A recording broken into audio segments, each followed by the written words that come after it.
On that question, right, of the even the data, right, of what it actually tells us, I think the it's quite obvious, like Dr. Sanders said, that the actual disease like trajectory in Ghana has been different from what we've seen elsewhere. But I look at it and I always say, like, let's look also what the data tells us about that, right? You look at a country like Italy, even in the height of the epidemic, a very, very small percentage of all the deaths were happening in people under 65. And in Ghana, I mean, our average life expectancy is not even that high. So you have a country where the average age is 21 in Ghana, it's 19 in Nigeria, it's about average 20 for West Africa. So it's unsurprising that if you can have a lot of infections because people are much more mobile and much more engaged, and have better outcomes because the people are generally younger, they're generally healthier. So you in terms of deaths, it shouldn't be surprising to us to see that. But even there, right, we're still seeing a lot of young people. The Ghana Health Service own data.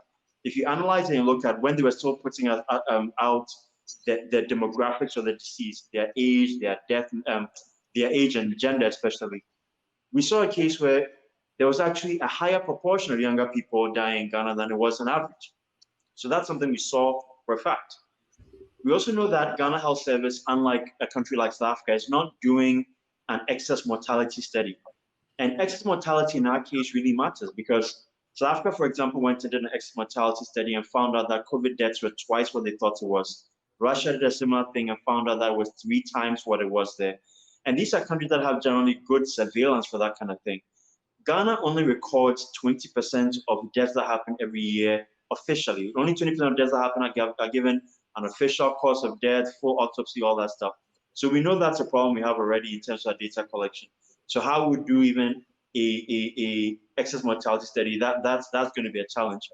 But then you look at the actual data we're also getting on the deaths. I mean, Manasseh Azure wrote an article in August where he pointed out that at the time there was some disparities between the regional data that was being put out by the regional directorates for deaths and what the national data was saying. That was because of a delay that I'd also been tracking for a couple of weeks at that point, where sometimes the delay between when a death would happen and when it would be officially announced or counted in the deaths in Ghana could be as long as 3 months in certain cases. And we're seeing an average delay of 58 days in August. So we've asked questions about, was that because of a backlog for auditing or review? Does that backlog exist? How many people on that backlog? We're not getting those answers there too. So it is a good thing that obviously we've had so many fewer deaths than the rest of the world, but exactly how few, I think that's still something where we are understanding. But unfortunately, the way that is being communicated doesn't acknowledge that fact that that 336 that we have right now is not the full picture. It's not even the full picture of what the Ghana Health Service knows. Mm-hmm. So there is an issue there as well. But it is critically important we figure out a way to get past that block, because if people continue to think that it's a binary of die or like live or die, and not long COVID, not long-term health effects, not long-term economic effects, we're going to have a big problem on our hands.